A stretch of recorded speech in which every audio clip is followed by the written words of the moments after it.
কিমান ছফ্ট হৈছে দেখিছেনে এয়া দেখিছেনে এয়া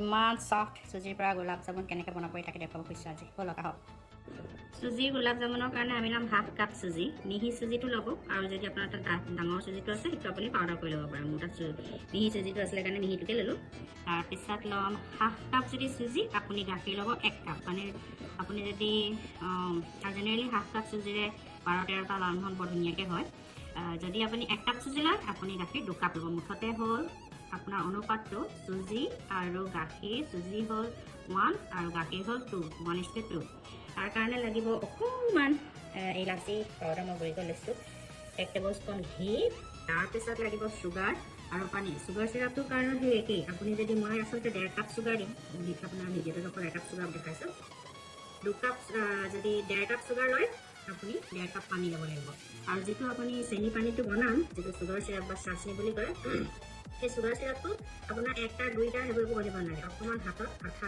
টাইপ কৰিবলৈ আপোনাৰ চুগাৰ চিৰাপ একচুৱেলি ৰেডি ব'লক যাওঁ আমি বনাওঁগৈ এইকেইটা হ'ল আমাৰ চুজিৰ বস্তু আমি এতিয়া অকণমান কেৰাহীখন মানে চচপেনটো গৰম কৰি প্লেটখন যিখন অকণমান ঘি লগাই লওঁ ঘি আমি এইকাৰণে লগাওঁ যাতে কেৰাহীখনত লাগি নধৰে কিছুমান কেৰাহী নন ষ্টিক নাথাকে ঘি এখন লগাই ল'লে নন ষ্টিক হৈ যায় আৰু এটা কথা ক'বলৈ থাকিলে মোৰ গাখীৰ গৰু গাখীৰে যে হ'ব লাগে একো কথা নাই দেই আপোনাৰ পাউডাৰ গাখীৰ হ'ব পাৰে আপোনাৰ যে আমুলৰ পেকেটত অহা গাখীৰটো যায় সেইটো হ'লেও হ'ব আৰু নৰ্মেল গৰু গাখীৰ হ'লেও হ'ব যিকোনো গাখীৰ হ'লেই হ'ল আৰু মুঠতে এইখিনি আমি এতিয়া উতলিবলৈ দিম মানে অকণমান এটা উতল আহিবলৈ দিম তাৰপিছত মই চুজিখিনি মিলাম এইটো সময়তে মই এতিয়া গৈ চুগাৰ চিৰাপটো বনাই লওঁ ব'লক চুগাৰ চিৰাপৰ কাৰণে মই 1 কাপ চেনি লৈছোঁ এতিয়া আৰু আধা কাপ চেনি ল'ম এয়া আধা কাপ চেনি ল'ম আৰু পানীও দিম 1.5 কাপ পানীও দিম এয়া 1.5 কাপ এয়া এতিয়া আমি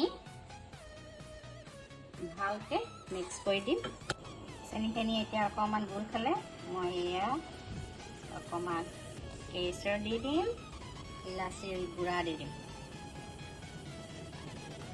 গোন্ধটো ভাল লাগিব কালাৰটো ভাল লাগিব এতিয়া এইখিনি অকণমান উতলক আমি এতিয়া গৈ চুজিখিনিৰ মিক্সাৰটো বনাই লওঁ দেই এইটো মই অকণমান কেশৰ দি দিম আকৌ কৈছোঁ কেশৰ থাকিলে দিব নিদিলে নাই আৰু এয়া ইলাচি দিছোঁ এতিয়া গোলাপ জামুনটোৰ সোৱাদটো বৰ ধুনীয়া আহে দেখিছে নহয় এতিয়া উতল আহিছে আৰু এতিয়া কি কৰিম আমি লাহে লাহেকৈ চুজিখিনি দিম চুজিখিনি আকৌ পটককৈ গোটেইসোপা একেলগে দি নিদিব আকৌ কাৰণ কি হ'ব লাম্প হৈ গ'লেই আৰু আপুনি দিগদাৰ হৈ যাব মিক্স কৰিবলৈ এতিয়া লাহে লাহেকৈ দেখিছেনে মই লাহে লাহেকৈ দি গৈ থাকিম সেয়া দেখিছেনে চুজি পৰি আছে মই মিক্স কৰি গৈ আছোঁ চুজি পৰি আছে মই মিক্স কৰি গৈ আছোঁ লাম্প হ'ব নালাগে খালি সেয়া গোটেইখিনি চুজি এই দেখিছেনে অলমষ্ট গাঢ় হৈ আহিলেই আৰু বেছি দেৰি আমি নাৰাখোঁ জেনেৰেলি গাঢ় হ'বলৈ আপোনাৰ 1.5 মিনিটমানহে লাগে গম পালেনে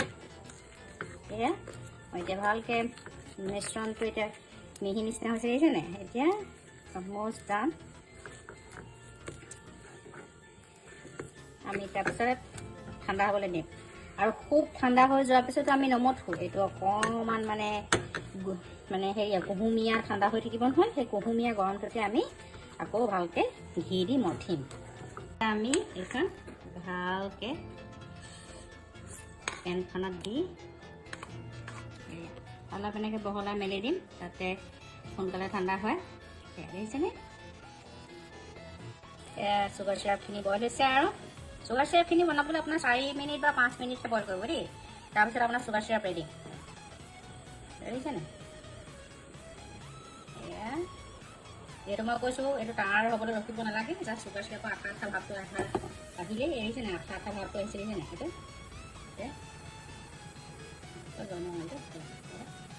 আঠা আঠা ভাৱটো যেতিয়া আহি গ'ল আপোনাৰ চুগাৰ চিৰাপ ৰেডি আছে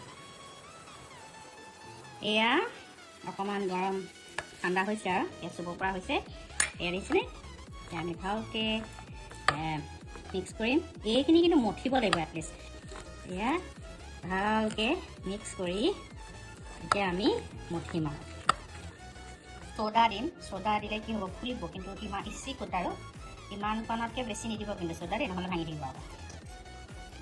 বেকিং সোডা, খোৱা সোডা এতিয়া আকৌ মিক্স কৰিম, দেখিছেনে?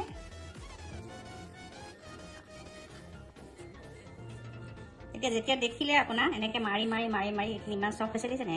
সোমাই সোমাই গৈছে, তাৰমানে আপোনাৰ বেটাৰটো ৰেডি হৈ গৈছে। আৰু এতিয়া আমি অলপ দেৰি পিছতে আৰু বল বনাম, দেখিছেনে? এতিয়া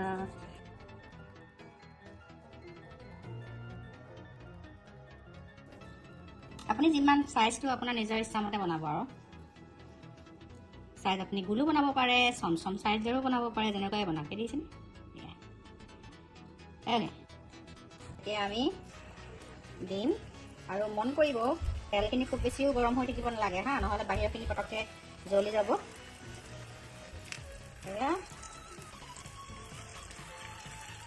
তেল আছে যেতিয়া একেটা তেলতেই দি দিব গোটেইখিনি, কাৰণ তেতিয়া কালাৰটো একেই আহিব।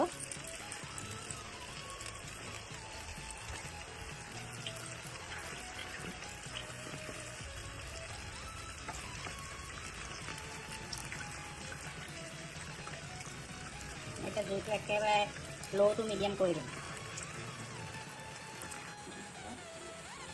দেখিছেনে? লাহে লাহে কালাৰ আহিছে। আৰু খুব মৰমেৰে বনাব। যিকোনো বস্তু যদি আপুনি যেতিয়াই বনাব নহয়, খৰধৰ নকৰিব। আৰু যিকোনো এটা ৰেচিপি চাইছে, ৰেচিপিটো 2-3 বাৰমান চাব। তাৰপিছত যদিও খুদনি লাগি থাকে, আপুনি ৰেচিপিটো আকৌ খুলি মানে চাইডত লগাই ল'ব। আৰু যদি ৰেচিপি আপুনি ষ্টেপ বাই ষ্টেপ ফ'ল' কৰে নহয়, ভিডিঅ'টো আপোনাৰ মানে ৰেচিপিটো এতিয়াও বেয়া হ'বই নোৱাৰে। মৰমত বনাব, ধৈৰ্যৰে বনাব। এইকেইটা হ'ল মোৰ গোলাপ জামুনকেইটা, দেখিছে নাই? এইটো ইমানটো কালাৰতে মই আঁতৰাওঁ, কাৰণ ইমানটো কালাৰতে মোৰ ভাল লাগে। এতিয়া আমি গৈ লৈ পেলাই এই গোলাপ চিৰাপখিনিত আপুনি দি লৈ পেলাই এটা উবল দিবও পাৰে, ট'টেলি আপ টু ইউ। মই নিদিওঁ, তেনেকৈ থৈ দিওঁ 4 ঘণ্টামান, ধুনীয়াকৈ সোমাই যায়। এয়া চাওক, এয়া হ'ল। ইয়াৰ কেমেৰাটো এইপিনে চিধা লৈ থাক, লাহি থাক, এয়া হ'ল। মই এতিয়া চুগাৰ চিৰাপত দি দিম, ঠিকনে? আপোনালোকে চুগাৰ চিৰাপত গোলাপ জামুনখিনি এটলিষ্ট 5-6 ঘণ্টাৰ কাৰণে থৈ দিব। অলৰেডি এইখিনি 3-4 ঘণ্টামান থৈ দিয়া হ'ল আচলতে, কিন্তু আপুনি অকণমান চুগাৰ চিৰাপত অকণমান উতলাইও দিব পাৰে, কিন্তু নিদিলেও হয়। মই নিদিওঁ, গৰম গৰম চুগাৰ চিৰাপতে দি দিওঁ, আৰু তেনেকৈ ঢাকি থৈ দিওঁ 4-5 ঘণ্টামানৰ কাৰণে। গোলাপ জামুন মানে বহুত ধৰণে বনাব পাৰে। গাখীৰ পৰা বনাব পাৰে, চুজিৰ পৰা বনাব পাৰে, খোৱাৰ পৰা বনাব পাৰে, আৰু আপুনি বনাব পাৰে হেৰিৰ পৰা, গাখীৰ পাউডাৰ গাখীৰৰ পৰা বনাব পাৰে, ব্ৰেডৰ পৰা বনাব পাৰে। বহুত ধৰণে গোলাপ জামুন বনাব পাৰে। আজি আমাৰ চুজিৰ পৰা বনোৱাটোকে খাই চাওক, আৰু নেক্সট টাইম আপোনালোকক বেলেগকেইটা গোলাপ জামুন লৈ আহি আছোঁ। সেইটো মই আপোনাক কাটি দেখুৱাম, তাৰপিছত চাব আপোনালোকে। এই গোলাপ জামুন চুজিৰ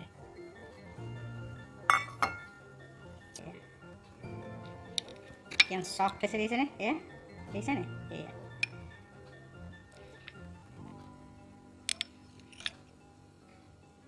দেখিছেনে আপুনি? আশা কৰিলোঁ মই ভালকৈ আপোনালোকক বুজাব পাৰিলোঁ। কেনেকুৱা হ'ল বনাই আমাক ক'লে অতি সুখী হ'ম। আকৌ এটা নতুন ভিডিঅ'লৈ আকৌ আহি আছোঁ, তেতিয়ালৈ বাই বাই।